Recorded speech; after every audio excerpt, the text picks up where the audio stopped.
자, 이 박중량이라는 사람은 경기도 양주 사람으로 알려져 있습니다. 본가는 뭐 반남박씨라는 말도 있고 밀양박씨라는 말도 있고 정확한 거는 잘 모르겠습니다. 아직 현재 나타나는 사료상을 봐서는. 자, 박중량이가 경기도 양주에서 아버지가 소작농으로 있었고 살기가 상당히 힘들었던 것 같아요. 그래서 이 박중량이 23살 때에 1896년 조선에서 일본 유학생을 선발을 했습니다. 그 선발을 할 때에 박중량이 뽑혀서 일본으로 간 거예요. 그리고 일본으로 가가지고 일본 아오야마 중학, 청산중학이죠. 이곳에서 졸업을 하고 도쿄 부기학교를 들어갑니다. 고등부 과정이죠. 도쿄 부기학교에 들어가가지고 거기에서 수료를 하고 졸업을 하고 이제 국내로 들어와서 1903년에 관리서 주사직의 관직을 받았습니다. 무슨 무엇 때문인지는 모르겠으나 관리서 주사직을 1903년 6월 6일 날 발령이 난 거로 기록이 되어 있습니다. 그런데 그 다음날 6월 17일 날 사표를 발령해 버려요. 그러고 다시 일본으로 들어갑니다. 일본으로 들어가가지고 일본에서 공부하고 있을 때 1904년 러일 전쟁이 터졌고 그 러일 전쟁이 터지자 일본 정부에다가 통역관으로 가겠다고 자원을 합니다. 그리고 그 훌륭한 생각에 일본 정부에서 오케이 하고 통역관으로 받아들였습니다. 그리고 6, 7개월 이렇게 통역관으로 근무하다가 그가 1904년 상공부 주사직을 발령받습니다. 이제 부기계통에 상공부 주사직을 발령받아가지고 당시에 고쳐야 될 점들을 정부에다 건의를 했는데 안 받아들인답니다. 그래서 그 길로 바로 대구를 보내달라 해가지고 신청을 했고 대구로 내려옵니다. 그런데 이때부터 박중량은 대구 사람이에요. 그래서 대구의 모든 자기 선조 묘까지 다 대구로 옮겨왔습니다. 그리고 박중량의 할아버지 때는 대구 사람들이에요, 이 사람이. 그래서 이제 대구를 자원을 했고, 대구 자원해가지고 일본어가 잘 되니까, 당시에 일본인 지주나 일본인 상인들하고, 그리고 경북도 관찰사하고 트러블이 굉장히 많이 생겼던 것 같아요. 이때마다 아주 원만하게 해결해 준 사람이 박중량이라고 되어 있습니다. 이런 공로를 인정받아가지고 박중량이 1904년 2월에 진주 군수로 나갑니다. 진주 군수로 나가가지고 진주 군수에 나갈 때에 30대 초반입니다.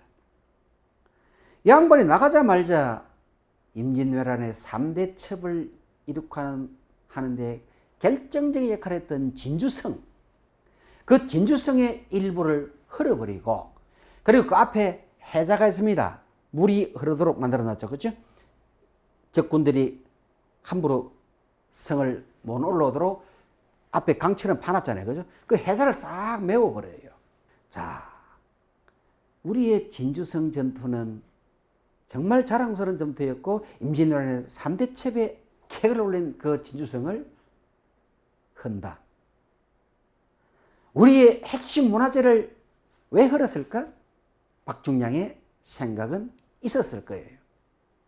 이러한 우리의 머리부터 발끝, 뼛속까지 친일화되어 있는 박중량이 일본의 도시를 모방해가지고 진주성을 일부를 해체하고 해자를 메웠던 겁니다. 그리고 1906년에 이토 히로부미가 초대 통감으로 왔죠.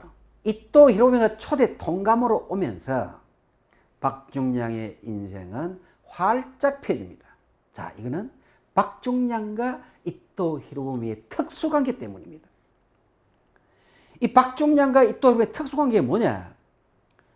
박중량이 일본에 유학 갔을 때에 그는 이토 히로부미의 사숙, 그러니까 개인 문화생으로 들어갑니다.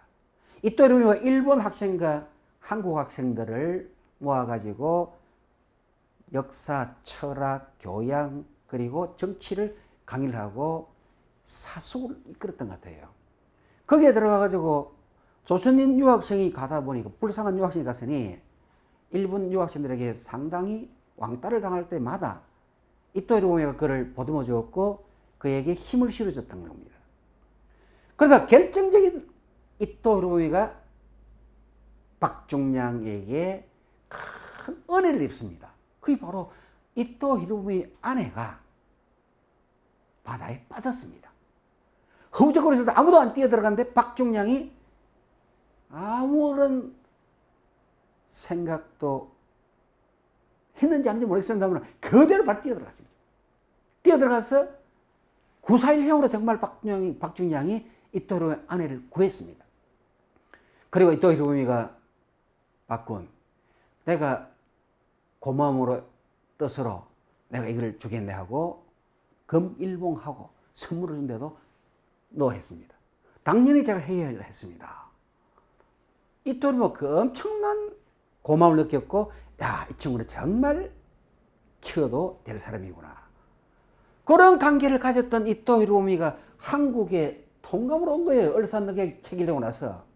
초대 통감을 1926년 6월에 딱 들어오니까 박중량이 진주군수에서 바로 대구 군수 겸 경북관찰사 서리로 들어옵니다.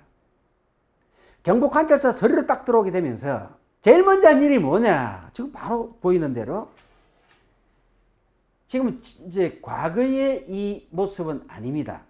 근데 이제 원본대로 원래 설계 도안대로 만들지 않고 형식적으로 만들어진 영남제일관이라는 이 대구 읍성에 들어간 난문이었죠. 이게 이 성을, 자 여기 보시면은 여기 지금 붙어 있죠. 이 성입니다. 이 성. 예. 이 성을 전부 헐어버립니다. 자, 아무리 관찰사 설이지만은 이 성은 정부의 허가 없이 헐 수가 없습니다. 그래서 정부에다가 건의를 올렸죠.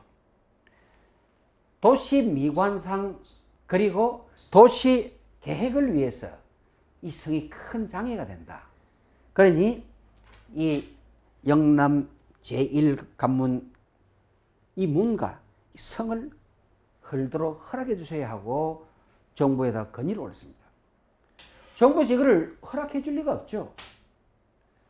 더구나 이것은 외국인들이 굉장히 조선 제1의 건축이라고 자랑했습니다. 자, 여기 한번 보세요.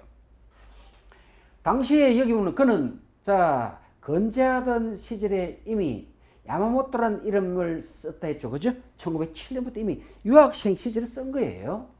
7년 이전부터. 그리고 훗날 창시 개명할 때는 보세요. 박충중량.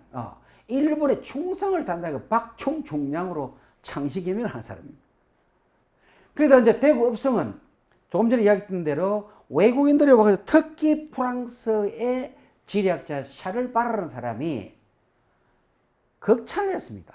1888년 가을에 조선을 여행한 후 귀국해가지고 발표한 조선 기행을 통해 대구 읍성은 북경성을 축소해 놓은 듯 아름답다라고 감탄했고, 하지만 대구 군수 겸 경북관찰사 서리로 부임하면서 박중량이 이를 철저하게 파괴했다는 겁니다. 자, 그럼 그 파괴한 것이 명분이 뭐냐?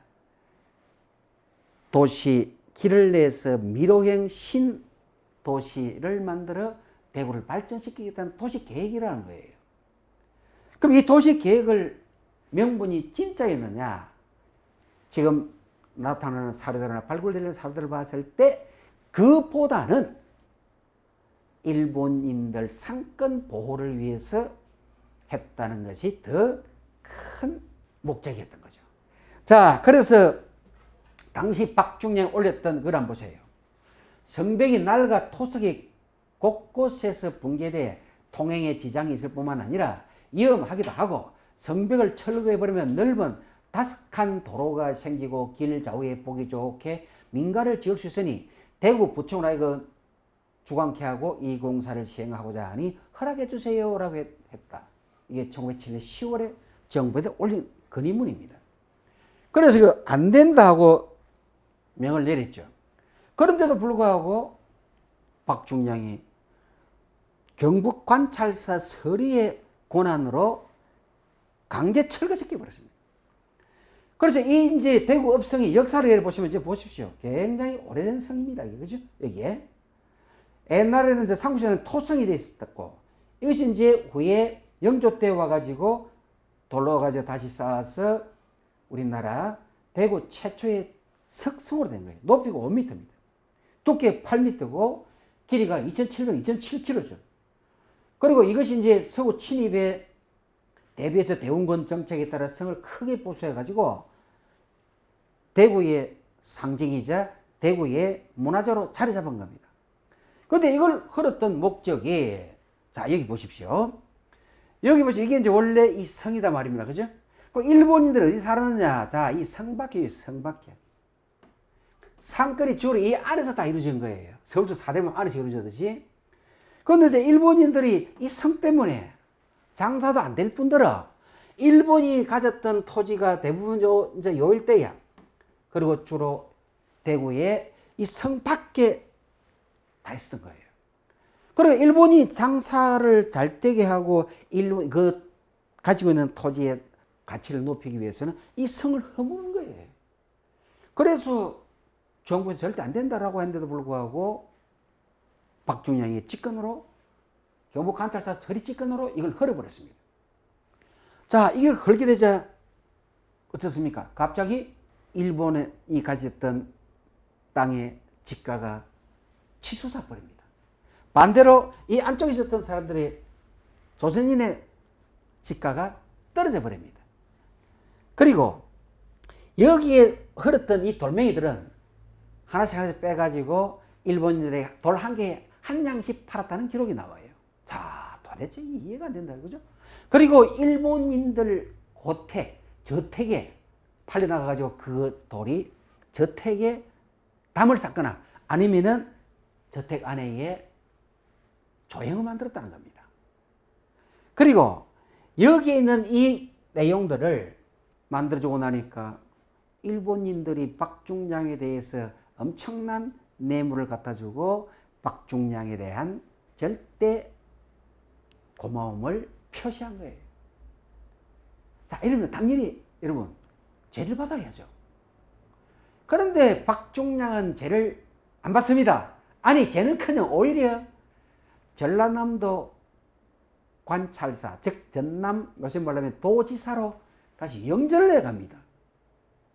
자, 보세요. 지금 여기에 원래 있던 이 난문이 대구 읍성제 철거 보고서가 이제 이거죠. 철거해야 된다 하고 올렸던 보고서고, 난문은 지금 영남 제1 자 관계문인데, 이 영남 제1 관계문이 현재 대구 남성로 대남 한약방 자리가 영남 제1 관문입니다. 그럼 동문은, 자, 이거 보세요. 진동문은 현 동성로 SC 제1은행 대구 지점 자리가 그 자리입니다. 북문은, 자, 보세요. 여기에 공북문은 현 북성로 선화산업 서쪽 위치에 있다고 합니다. 서문은 달서문이고 그것은 서성로 현 종은행 앞 내거리에 이것이 있었다는 겁니다. 그 이거 싹 다 흘러버려가지고 대구의 명분은 대구 시가지 신시가지 조성이고 도로를 만들어서 새로운 도시를 만들겠다는 겁니다. 그래서 이 내시었던 명분 때문에 초가집들 헐고 쓰레기들 만들게 하고 기와집 짓도록 만들고 막 이렇게 한 거는 또 사실입니다. 왜? 이걸 할 때의 명분이 그랬으니까. 그리고 이때에 박중량이 술을 굉장히 좋아합니다. 박중량의 술회라는 그 일기에 한 번씩 나타나는 거 보면은 박중량은 소주 40병, 맥주 60병을 한나절에 다 마신답니다. 이 사람이 상상을 할 수 없는 술을 마시는 거예요. 그래서 이 박중량이 당시에 이런 술을 좋아하다 보니까 술을 만들어서 박중량에게 많이 가지고 옵니다. 그리고 술을 먹기 위해 기방 출입을 자주 하죠. 기방을 갔다 오다가 개에게 물렸습니다. 개에게 물리다 보니까 대구에 있는 개를 전부 몰살을 시켜버렸습니다. 자, 한번 보실래요? 이 대구에 있는 개를 몰살시켰던 그 주 원인이 바로 자신에게 물었기 때문에 그런 거예요. 그래서 대구 군수 겸 경북 관찰사 서리로 있을 때에 그는 제일 우리에게 아까운 문화재를 파괴시켜 버렸고, 그 파괴시키는 목적 자체가 신시가지 조성이라는 것은 명분이고 일본이 상권 보호를 위해서다는 것이 많은 사료에서 나타나고 있습니다. 정말 용서할 수 없는 일이죠. 둘째, 대구에 와가지고 경북 관찰사 서류 있을 때에 술을 좋아하다 보니까 다니면서 전직 오다가 개한테 물려가지고 대구에 시내에 있는 개를 전부 몰살시켰다는 거예요. 자, 보세요. 일본인 보호를 위해 대구 지역의 개 몰살. 뿐만 아니라 일본인 보호고 또 여기 보면은 신문에 나와 있죠. 그죠? 예. 1908년 10월 18일 대한매일신보 논평 대구 박살돼 있는데 한번 보세요. 큰 대자 개구자죠. 큰 개를 박 씨가 다 죽였다는 겁니다. 당시 대한매일신보에서 나온 겁니다. 그럼 이거는 전에 자기도 한번 물려가지고 그랬고, 그다음 일본인이 또 물렸습니다. 그래서 대구 시내에 있는 개들을 전부 박살냈는데, 보실까요? 중량가절. 이게 이제 그 개를 이제 이렇게 죽이고 하니까, 당시 대한매일신보에서 이렇게 중량가절이라는 동료를 만들어가지고 불렀답니다. 동료를. 그죠? 보세요. 중량가절 말 말아라 통곡일세 통곡일세. 누백년을 존숭하던 대구객사 어디 갔노? 이게 이제 나중에 박중량이 1908년에 다시 대구 경북지사로 다시 옵니다. 그때 와서 또 대구 객사까지 또 흘러버려요. 이거를. 처음엔 이제 1906년에 왔을 때에는 대구 업성을 흘렀고, 1908년에 다시 왔을 때에는 대구 객사를 또 허물어 버립니다. 문화재를 그냥 뭐 거의 다 없애버려요. 자, 그래서 애구 대구 하고 중량가절 말 말아라 전무후무 비기수단 자기 몸만 살찌우는 수단 대구 성각 구공회를 일시간에 팔아먹네 애구 대구흥 하고, 이것이 대구의 당시에 동료로서 전해지는 노래랍니다. 그리고 여기 보시면 또 이제 대구 박살이 돼, 그죠? 자, 큰 개를 박 씨가 전부 다 죽였단 말이에요. 그 대구 관찰사 박충량 씨가 대구 부중에 있는 개들이 혹 미쳐서 사람을 어쩌고 해가 싹 다 죽였다는 거예요. 이 내용에 보면은 신문에 논평이 쓰는 거예요. 자, 그 다음 한일 병합 전후에 이러다가 이제 박중량 씨는 1906년과 7년까지 약 1년간 대구 군수 겸 경북 관찰사 서리로 있을 때에 문화재를 파괴시켜 버렸고, 그리고 일본인 보호를 위해서 업무를 했고, 그리고 이제 박중량이 처벌을 받기는커녕 그 다음 바로 7년에 전남 관찰사로 갑니다. 전남 관찰사로 갔을 때에 수해를 입었고, 그 수해 때에 세금을 감면시켜 주면서 전남 관찰사 있을 때에 재직하고 떠날 때에 전남도에서 황금 시계를 선물했다는 사례들이 많이 나옵니다. 자, 그리고 잠시 있다가 다시 평안남도 관찰사로 갑니다. 평안남도 관찰사로 갔을 때에 그곳에는 이토 히로부미가 지금 국가의 모든 권력을 왕위에 군림하지 않습니까?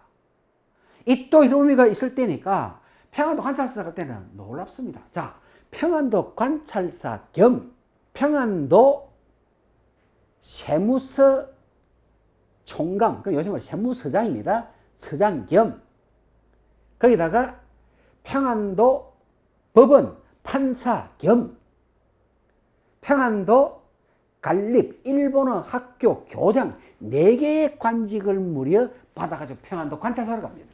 이거 평안도 관찰사 가가지고 그곳에서 있다가 다시 이제 경상북도 8년에 경상북도 정식 관찰사가 되어서 다시 들어왔습니다. 이때 정식 관찰사가 되어서 들어올 때에 대구와 경북 도민들이 결사반대했습니다. 왜? 양반이 하는 일이라고는 일본인을 위한 행정을 한다는 거예요. 우리 국민을 위한 행정이 아니라 일본인을 위한 업성을 허물었고, 일본인을 위해서 개를 전부 몰살시켰고, 일본인을 위해서 도시 정비를 한다는 겁니다. 그래서 여기에 당시 1908년 국채보상운동까지 같이 겹치면서, 대구 국채보상운동의 중심지지 않습니까? 이 국채보상운동까지 같이 겹쳐지면서 박중량이 대구관찰사 부임을 결사반대했죠. 아무런 의미가 없죠. 이 또 흐름이 뒤에 있으니까. 그래서 이제 두 번째 왔을 때에 대구 객사를 흘러버렸고, 조금 전에 보셨던 대로 대구에 있는 개들을 거의 몰살시켜 버렸습니다. 개후 첫 번째 왔을 때에 개를 자기가 물려가지고 몰살시켰고, 두 번째 일본인이 물렸다 해가지고 몰살시켰고, 개후 또 뭐랄까 종자견이랄까요? 그걸 잘 키워가 만들어 놨는데 또 몰살시켰습니다. 자, 그러고 나서 그가 1910년 한일 병합이 된 거예요. 한일 병합이 되면서 대구 구민들에게, 그리고 대구 경상북도 지역의 면민들에게 나가서 한일 병합에 대한 정당성을 설명하고 한일 병합 지지 결의를 나서고 강연한 사람이 박중량이 뿐만 아니에요. 양반은 두 번째 경북지사로 왔을 때에 포항 쪽입니다. 영일만. 포항 쪽에 가가지고 한일 병합에 대해 지지하는 호소를 하고는, 그리고 마침 그때에 말이 끝날 무렵에 나를 만나서 인사를 하고 싶은 사람은 이 안으로 들어오세요. 즉 관아 안으로 오세요. 그러면은 제가 만나 드리겠습니다. 그리고 그 지역 유지들이, 포항 지역의 유지들이 경북지사가 왔으니까 최고의 그것도 이토 히로부미의 오른팔 역할을 하는 사람이 왔으니 다 인사하고 싶을 거 아니에요. 그래서 몇백 명이 들어갔답니다. 들어갔는데 들어오는 사람들 중에서 이 머리, 상투를 자르지 않는, 즉 단발을 하지 않는 사람들을 가해가 싹 다 밀어버린 거예요.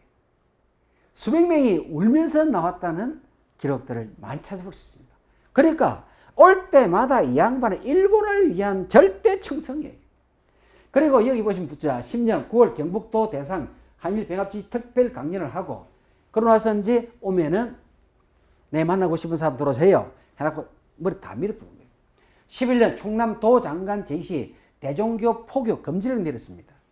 그러고 이제 대구에서 그 다음 충청남도 도 장관으로 갑니다. 그 당시 이제 이름이 도 장관이 된 거예요. 관찰사였어요. 충남 관찰사에 가가지고 그곳에서 대종교회 5대 종지 중에, 즉 당군교 포교령이 있습니다. 그 당군교 포교령에 대해서 여기 이제 쭉 내용을 보고, 이거는 옛날의 영토를 다시 되찾다는 것은 결국 일본에게 식민지를 당하고 있는 것을 다시 되찾자는 것이다. 그래서 이 대종교는 절대 퍼져나가서는 안 된다 하고 탄압하라고 정부에다가 건의서를 넣은 거예요. 그래서 대종교를 아예 총독부에서 완전 금지시킨 거예요. 그러니까 포교 금지령을 내려달라고 정부에다가 건의를 한 사람이 바로 박중량입니다. 그리고 12년 3월 도민 장악을 위해서 공주 대정간 도로공사를 강행했다. 이게 뭐냐? 충남도지사를 했을 때에, 과거에 이제 충남도청이 그 당시 일제시대 때에 공주입니다. 공주에 있고 이제 경부선 철도가 나면서 신흥 개발 지역이 대전입니다. 그런데 공주와 대전이 도로가 시원찮아. 그 도로를 만드는 사람이 이 양반이에요. 이 양반은 그것은 잘한 짓이죠. 지금 생각하면은. 그러나 그때의 강제 부역을 통해 가지고 거기에 혹사시켜서 일본인들에 대한 존경과 한국인에 대한 폄하가 바로 주 원인이 이곳에서 엄청나게 도로 공사할 때에 작용했다는 겁니다. 그리고 12년 8월 일본 제국 정부로부터 한일 병합 기념장을 수령했다. 자, 이런 일을 하고 나니까 기념장 수령 받은 거죠. 그리고 15년 1월 11월 일본으로부터 다이쇼 천황 제기 기념장인데 또 기념 대례장을 또 수여받았습니다. 그 기념 대례장이 한번 보세요. 저 뒤에 가면 있는데 그 기념 대례장 인지해서 받은 것을 알 수 있습니다.